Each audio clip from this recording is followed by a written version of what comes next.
Bapa di surga, kami sungguh mengucap syukur dalam seluruh hidup kami. Kalau kami bertemu dengan kebenaran firman-Mu, bertemu dengan Engkau sendiri.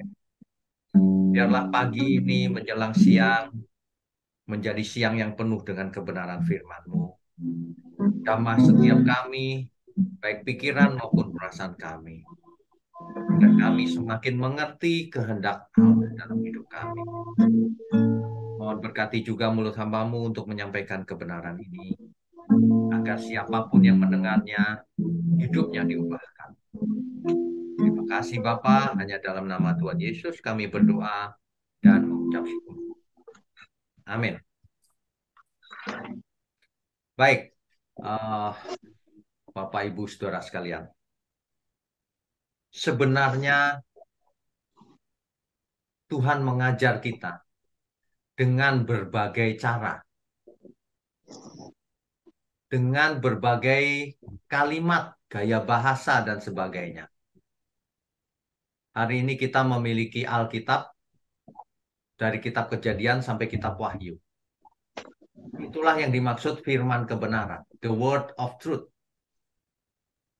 Sayang sekali tidak banyak orang menganggap belajar firman Tuhan adalah yang utama dalam hidup ini. Itu sebabnya banyak orang bahkan tidak pernah membaca Alkitab. Ini sebenarnya eh, hal yang kebangetan kalau saya boleh bicara. Tuhan mati untuk kita, Ia lakukan segala sesuatunya untuk kita, Ia berikan segala sesuatunya bagi kita. Kita ditebus dari dosa kita ditebus supaya menjadi miliknya. Untuk itu Roh Kudus dimeteraikan dalam diri kita sebagai tanda bahwa kita milik Tuhan. Cap bahwa kita milik Tuhan, materai. Tidak berhenti sampai di situ. Roh Kudus yang ditaruh dalam diri kita itu adalah Roh Allah sendiri yang akan memimpin kita kepada seluruh kebenaran supaya kita hidup oleh Roh. Jangan hidup menurut daging. Sebab kalau kita hidup menurut daging, kita binasa. Tapi kalau kita hidup menurut Roh, kita hidup kekal. Jadi tujuannya adalah supaya kita dipimpin oleh Roh. Sebab orang yang dipimpin oleh Roh itulah anak-anak Allah. Anak Allah itu bukan, oh sudah dibaptis. Bukan. Kalau hidupnya belum dipimpin oleh Roh Allah, itu belum anak Allah. Anak Allah adalah orang-orang yang hidupnya dipimpin oleh Roh. Artinya selaras dengan kehendak Roh. Itu maksudnya. Banyak orang berhenti pada kegiatan agamaan, keagamaan, agamawi. Buat KKR, buat ini, buat itu, kegiatan agama, tapi tidak menekankan bagaimana manusia itu hidup seturut kehendak Allah. Ya, di Alkitab Tuhan mengajar dengan berbagai macam perumpamaan supaya kita mengerti dan kita hidup karenanya. Pagi menjelang siang ini kita harus bertanya kepada Tuhan, Tuhan, apa yang harus aku lakukan dalam hidupku ini? Tuhan, bagaimana aku harus hidup menyenangkan Tuhan? Tanya, jangan dipikir sendiri. Aku sudah kasih persepuluhan, Tuhan sudah senang. Enggak, itu enggak ada gunanya sama sekali. Aku sudah bernubuat Tuhan, mengusir setan demi nama Tuhan. Enggak ada gunanya sama sekali itu semua itu. Jika Tuhan tidak berkehendak. Sebab banyak orang melakukan kegiatan agama itu cuma kegiatan seperti pekerjaan gitu. Hatinya tidak melekat pada Tuhan. Ketahuan, sebab apa yang diucapkannya, dikotbahkannya itu tidak sesuai Alkitab. Tujuannya cuma melucu, menghibur pendengarnya.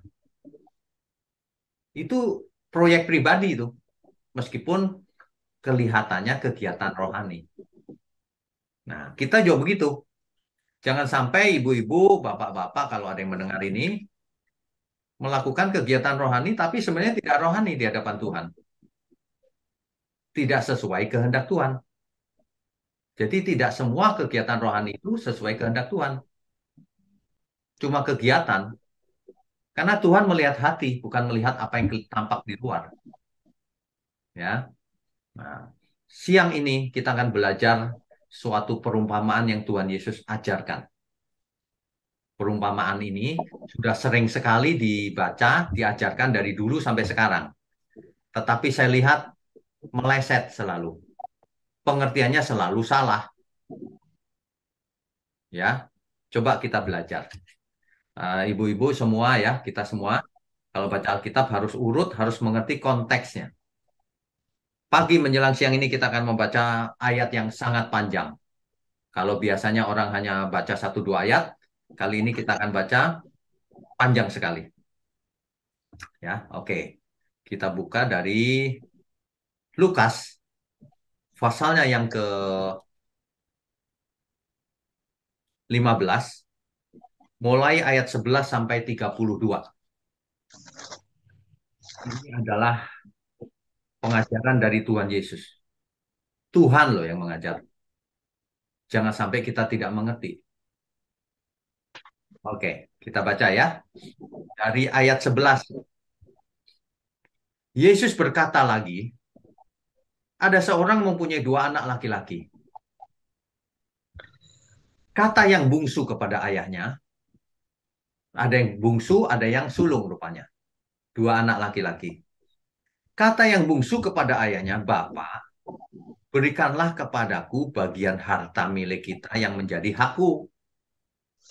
Kan orang tua itu memberikan warisan kepada anak-anak.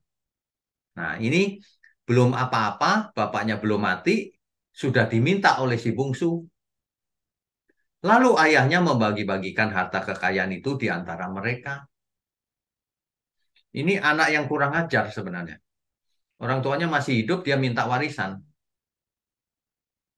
Ya, kita lanjutkan dulu. Ayat 13. Beberapa hari kemudian anak bungsu itu menjual seluruh bagiannya itu, lalu pergi ke negeri yang jauh.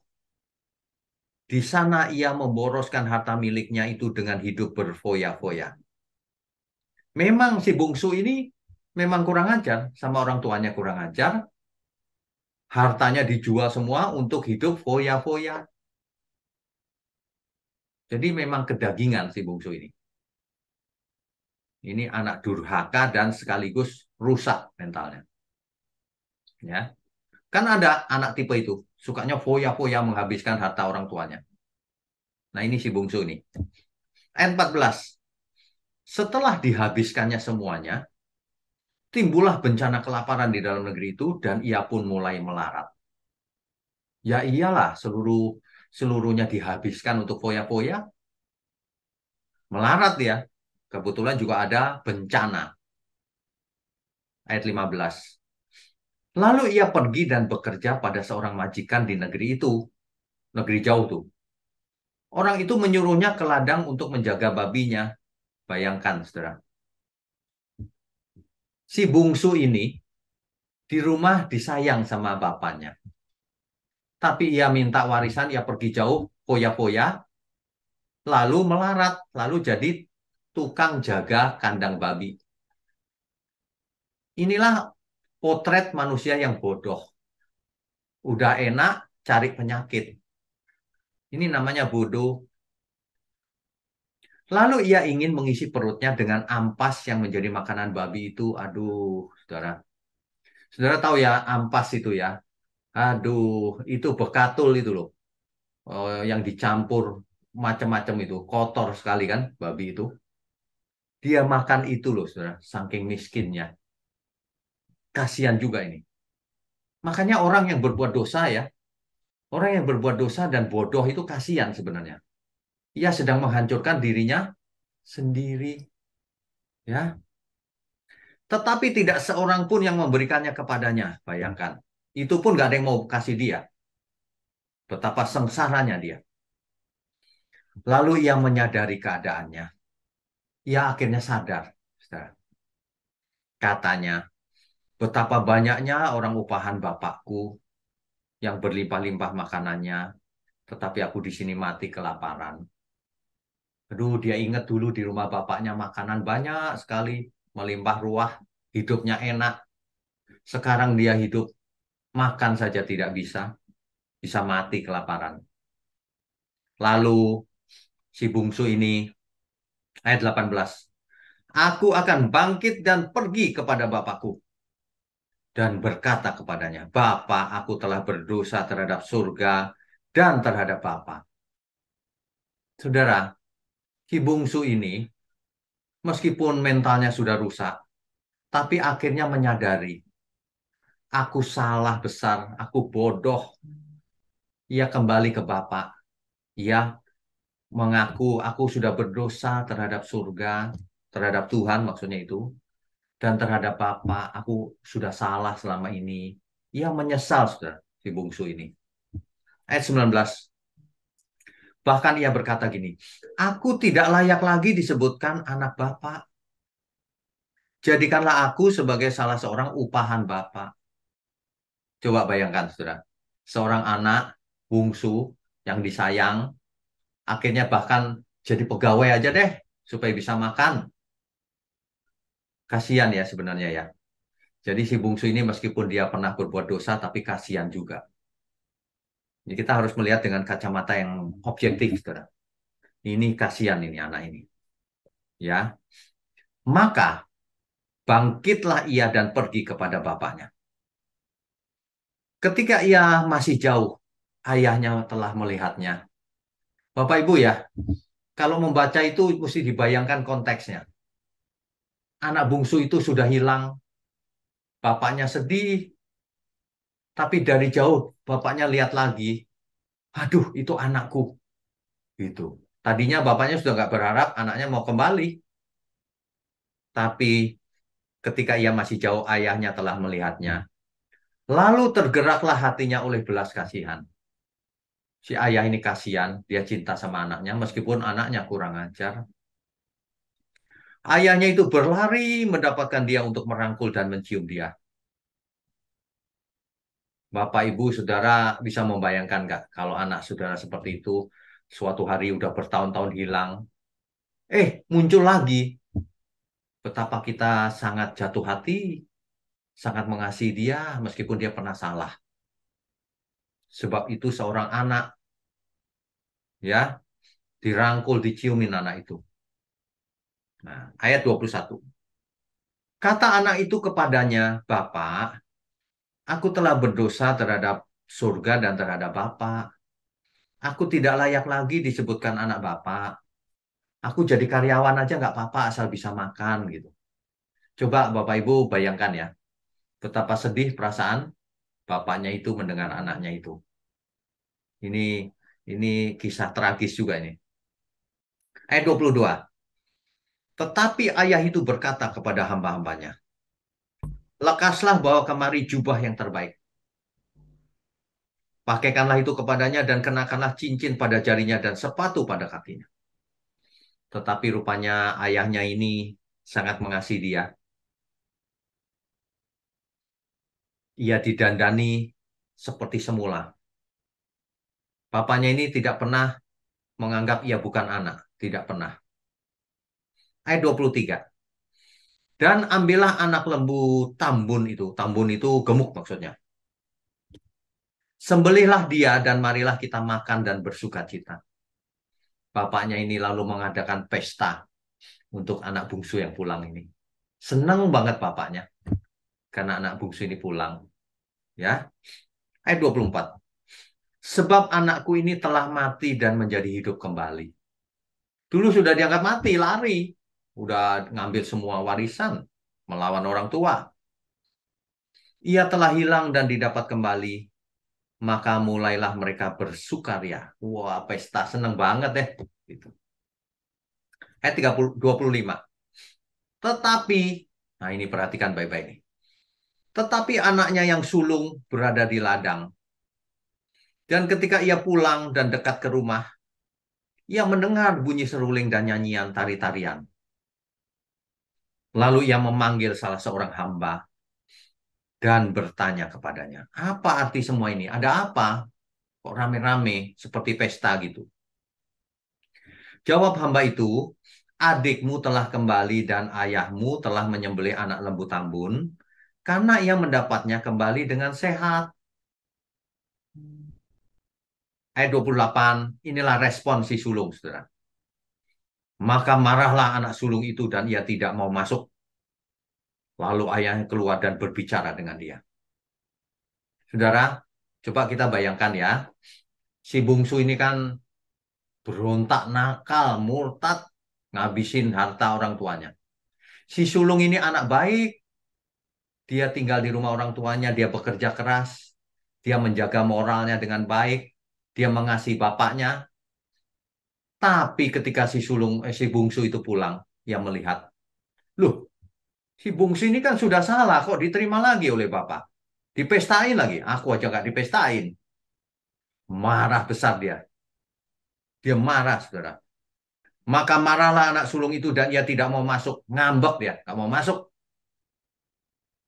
Lalu ayahnya keluar dan berbicara dengan dia. Tetapi ia menjawab ayahnya, katanya, telah bertahun-tahun aku melayani Bapak dan belum pernah aku melanggar perintah Bapak. Tetapi kepadaku belum pernah Bapak memberikan seekor anak kambing untuk bersukacita dengan sahabat-sahabatku. Ini yang murtad, yang ngabisin harta Bapak, pulang dipestain. Aku aja nggak pernah. Marah si sulung ini, saudara.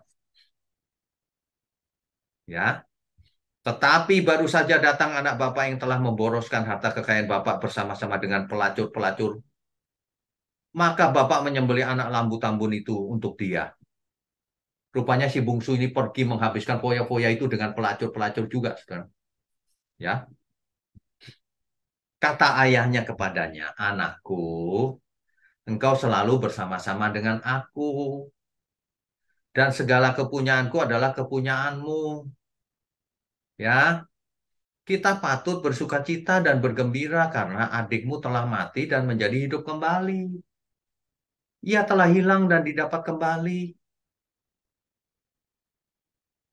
Bapak, Ibu, Saudara sekalian, Tuhan memberikan perumpamaan ini supaya kita itu berpikir, apakah kita itu si bungsu atau si sulung?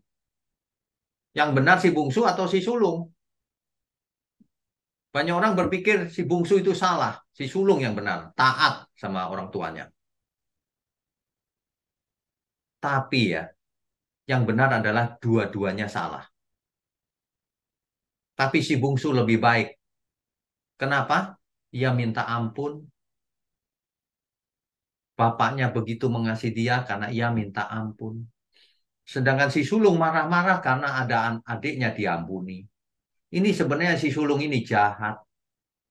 Meskipun dia tidak pernah melanggar perintah bapaknya. Meskipun ia anak yang taat, patuh di rumah. Tapi ia memiliki hati yang jahat. Ketika adiknya pulang, ia marah. Mestinya nggak diterima itu, gitu. Ini memberi pelajaran buat kita. Dulu kita pikir si sulung itu yang taat, yang baik ya.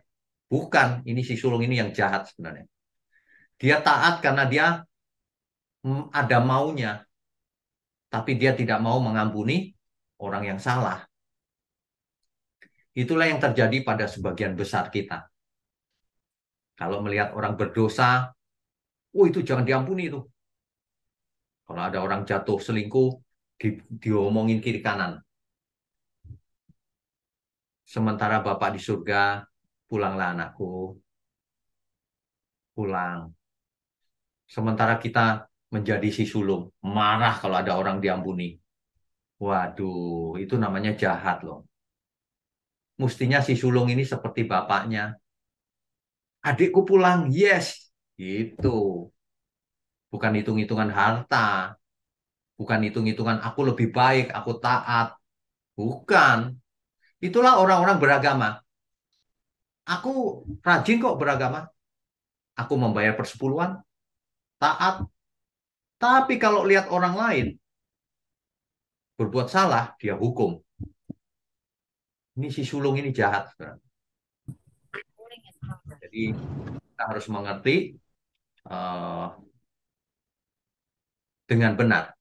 Potret ini sebenarnya adalah potret Bapak itu adalah Bapak kita di surga. Bapak di surga itu sangat mengasihi kita semua. Meskipun kita pernah berbuat dosa, kalau kita kembali, dirangkul, dipestain. Tapi jangan di antara kita merasa sudah baik, tidak pernah berbuat dosa. Tapi kalau melihat orang lain diampuni, kesel, sakit hati. Waduh, makanya ya di gereja itu ya. Di gereja itu sebenarnya potret seperti ini yang terjadi. Gembala itu kan seperti bapak. Jemaat itu seperti si sulung dan si bungsu. Kadang-kadang seorang gembala memperlakukan seorang yang bersalah. Kita beri kesempatan dia asal dia mau bertobat. Tapi orang-orang yang merasa baik, kesel banget sama gembalanya. Ini seorang sudah berdosa kok diberi kesempatan. Kok diperlakukan baik. Ini si sulung ini. Sebenarnya itu kejahatan dalam hati. Jangan sampai kita seperti itu. Kita harus seperti Tuhan Yesus, seperti Bapa di surga. Yang selalu menerima siapapun yang kembali, si anak sulung ini. Ini pelajaran yang diinginkan Tuhan bukanlah ketaatan buta.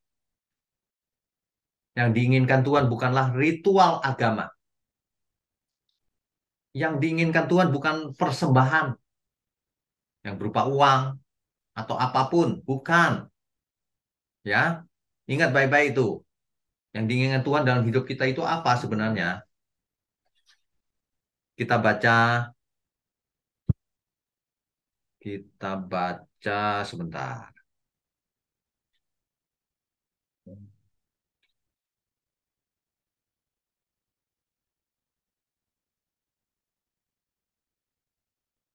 Ya, jadi kalau kita baca 1 Korintus pasal 13 ayat 1 sampai 3. 1 Korintus 13. Iya. Oke. Ini hendaknya dihafal, jangan pernah lupa lagi ya mulai hari ini ya. Begini firman Tuhan.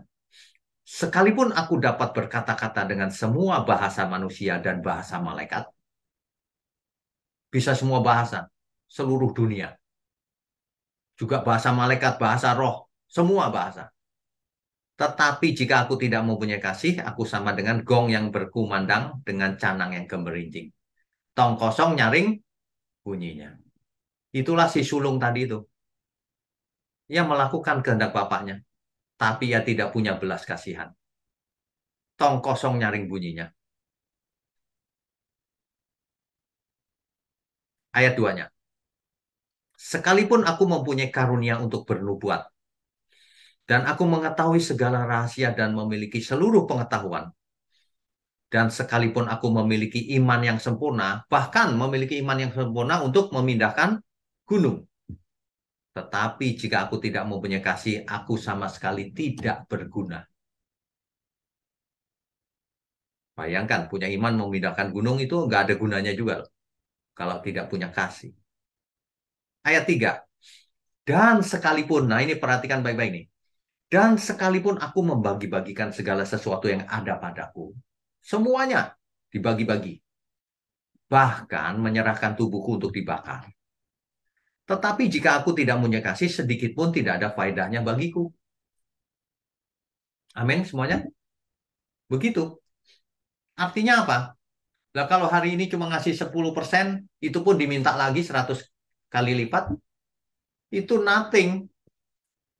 Di gereja ajarannya sepersepuluh terus dari dulu. Menekankan persembahan. Persembahan tidak diinginkan oleh Tuhan. Tubuhmu dibakar aja nggak ada gunanya. Rumahmu dikasih juga nggak ada gunanya. Bukan itu yang diinginkan Tuhan. Yang diinginkan Tuhan itu adalah kita menjadi seperti yang Bapa inginkan. Memiliki belas kasihan. Yang kuingini adalah belas kasihan, bukan persembahan. Demikian firman Tuhan. Orang nggak punya belas kasihan tapi agamawi banget gitu. Bayar persepuluhan ke gereja rajin. Itu omong kosong. Tong kosong nyaring bunyinya, kata Alkitab. Makanya ibadah itu yang benar. Malah persepuluhan ditekenin terus, buah sulung, janji iman. Tapi nggak punya belas kasihan sama sesamanya. Mempersembahkan sesuatu aja diminta lagi sama Tuhan. Itu ajaran dari mana itu? Namanya persembahan itu tidak diminta lagi. Kok punya motif transaksi sama Tuhan? Kayak dagang gitu. Ya, ini sebenarnya ajaran membinasakan loh. Membuat orang salah mindsetnya jadi error. Mindset yang benar baca itu tadi itu. Apa saja percuma kau kasih kalau tidak memiliki belas kasihan.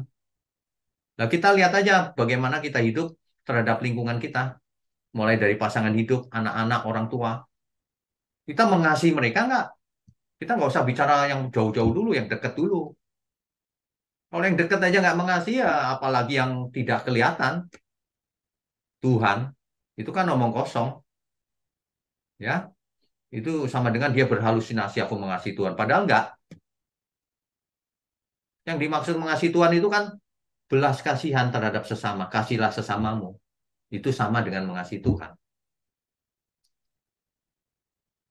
Banyak ajaran yang selama ini nggak ditekankan seperti ini. Cuma permainan kayak game gitu. Kalau saudara kasih 10% nanti dibalas Tuhan, saudara akan kaya, enteng jodoh, apalagi. Nggak bisa sakit, nggak ke rumah sakit. Siapa bilang? Buktinya kok mati. Buktinya semua kita mati nanti. Bukan itu, jangan mau dibelokin. Hidup kita itu yang lurus. Apa sih Tuhan maunya? Oh, belas kasihan. Oh, saling mengasihi. Kalau kita mengasihi Tuhan, kita pasti mendukung pekerjaan Tuhan juga. Pasti. Gak usah diminta 10%, 10%. Gak usah. Berapapun. Kan gitu. Tapi seluruh hidup kita harus dipersembahkan sama Tuhan. Seluruh hati kita.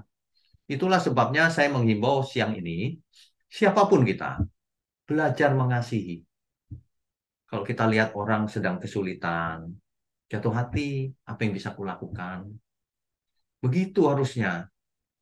Jangan, dunia ini banyak masalah loh. Masalah ekonomi, masalah sakit penyakit, masalah rumah tangga, suami istri ribut, dan lain-lain. Kita hadir di dunia ini harus menjadi perpanjangan tangan Tuhan. Kalau kita tidak memiliki belas kasihan, tidak memiliki hatinya Bapa, hatinya Tuhan, bagaimana kita bisa menjadi berkat di dunia yang gelap ini? Dunia ini nggak bisa diharapkan orang lain. Kita yang diharapkan, kita yang harus dipakai Tuhan. Kita harus menjadi seperti yang Tuhan inginkan, alat di tangan Tuhan yang efektif. Mestinya begitu. Banyak orang butuh pertolongan. Kalau bukan kita yang menolong, lalu siapa? Saya mau tanya. Nggak ada. Makanya kita itu harus menjadi orang yang berbeda dengan dunia ini. Bukan beda dikit, bukan. Beda jauh banget gitu. Serius ya. Orang yang nggak kenal aja bisa kita tolong. Nggak masalah. Memang kita punya hati yang seperti itu. Roti yang terpecah, anggur yang tercurah. Sehingga siapapun orangnya, kalau melihat hidup kita, dia merasakan kasihnya Tuhan. Dia merasakan kasihnya Bapa itu. Biarlah yang bungsu-bungsu tadi datang kepada Bapa. Dan kita menjadi alat di tangan Bapa. Kita mewakili Bapa di surga, mewakili Tuhan Yesus. Biarlah mereka merasakan kasihnya Tuhan melalui saluran kita. Itulah yang diinginkan Tuhan. Jadi nggak ada gunanya itu, persembahan dan sebagainya itu. Apalagi pelit sama Tuhan. Waduh, itu lebih nggak ada gunanya lagi. Wong kita kasih semua aja nggak ada gunanya kalau kamu nggak punya belas kasihan. Apalagi pelit. Waduh, saya saya nggak bisa habis pikir kalau orang sampai pelit sama Tuhan. Itu saya nggak bisa habis pikir. Waktu saja hitung-hitungan, waktu hitung-hitungan, uang hitung-hitungan, apa aja dihitung sampai dagang sama Tuhan. Kalau ku kasih ini nanti berkati ya Tuhan berlimpah-limpah, itu dagang loh sebenarnya. Kalau kita mengerti itu, kita mendukung pekerjaan Tuhan pun, memang kita itu bagian dari agen-agen surga, gitu. Sayang banyak orang nggak ngerti. Ya, pagi menjelang siang ini kita belajar dari perumpamaan yang Tuhan ajarkan ini, si sulung dan si bungsu ini. Jangan kita menjadi si sulung. Selama ini merasa baik, sudah ke gereja, sudah rohani seolah-olah, tapi ternyata jahat di mata Tuhan. Kenapa? Karena tidak mengasihi, egois. Yang penting aku hidup suci. Itu egois, itu bukan hidup suci. Karena hidup suci itu tidak egois. Salah, meleset, salah mengerti. Banyak orang begitu, salah mengerti. Karena melakukan kegiatan agama sudah merasa hidup suci. Bukan. Yang Tuhan inginkan itu belas kasihan. Bagaimana hati kita hancur kalau lihat orang lain ada persoalan. Apa yang bisa kulakukan? Latihan, saudara. Saya serius. Latihan. Jangan cuma amin-amin di mulut. Mari kita latihan. Itu tidak harus uang yang dibagikan. Uang juga, tapi kalau nggak ada uang ya nggak apa-apa. Tapi doa, perhatian, penghiburan bisa kita berikan. Macam-macam. Sehingga orang merasa kalau di dekat kita itu merasakan kasihnya Bapa. Mestinya kita kalau membaca perumpamaan itu kita sudah mengerti maksudnya Tuhan apa. Jadi kalau kita baca perumpamaan yang lain-lain itu masih sama. Ceritanya pasti itu. Tuhan mau kita menjadi anak-anak Bapa di surga. Yang memiliki belas kasihan. Yang kalau melihat orang lain salah tidak menghakimi, tapi malah menolong. Nah, kan begitu harusnya. Ya. Dan itu harus dituangkan dalam perbuatan nyata. Jangan cuma konsep di pikiran. Seperti Bapak tadi itu. Kalau melihat si bungsu pulang padahal sudah murtad gitu ya. Aduh, diterima dengan ini. Karena si bungsu benar-benar bertobat, bukan pura-pura bertobat. Si bungsu tadi ingat ya, sampai dia bicara gini, aku jadi pegawainya bapak aja deh, nggak usah anak, nggak apa-apa, asal bisa makan. Tulus banget kan? Makanya kita jangan merasa sudah baik. Coba jangan-jangan malah jadi si sulung. Si sulung tuh kan kelihatan baik. Bagi tetangga-tetangganya kelihatan baik. Oh dia baik loh, si sulung itu yang, si bungsu itu yang gak karuan itu. Tetangganya lihat si sulung itu baik. Ternyata si sulung tidak sesuai dengan keinginan bapaknya. Makanya bapaknya bilang gini, kamu kan tinggal bersama aku. Segala sesuatu milikmu. Kok kamu sama adikmu begitu? Waduh, itu benar-benar miris. Itu bikin kalau kita tahu situasi yang sebenarnya ya kita bisa nangis. Kan. Ini gimana ya? Di bungsu ini udah merendahkan diri begitu kok marah malahan. Begitu ya, Bapak Ibu Saudara sekalian. Jadi yang diingini Tuhan itu kita memiliki belas kasihan seperti Bapa memiliki belas kasihan. Seperti Tuhan Yesus mengasihi kita. Demikianlah kita harus mengasihi sesama kita. Ini ini sebenarnya luar biasa, cuma banyak orang tidak mengerti. Karena apa? Karena terjebak dengan kegiatan agamawi. Apalagi kalau diajarnya cuma ngasih, menabur uang, nanti dibalas Tuhan. Waduh, belas kasihannya nggak timbul karena memberi pun dalam rangka mau mendapatkan kembalian. Ya, mari kita belajar pagi ini. Jangan sampai kita me- melewatkan berkat-berkat ini. Ini adalah berkat buat kita agar kita mengerti kehendak Tuhan. Amin ya, Bapak Ibu, saudara sekalian. Baik, Bapak Ibu, saudara sekalian, kita tutup dengan doa ya. Mari kita berdoa. Bapa di surga, terima kasih untuk pencerahan di siang ini.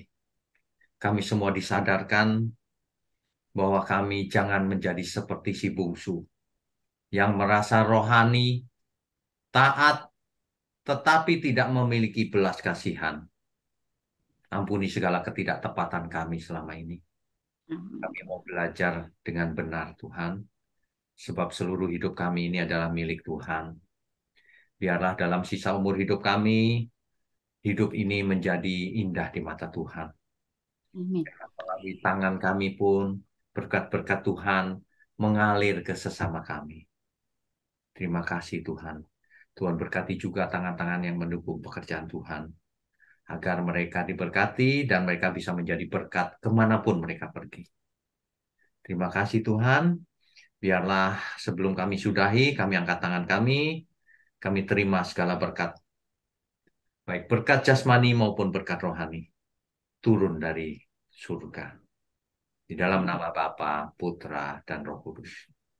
Haleluya. Haleluya. Amin.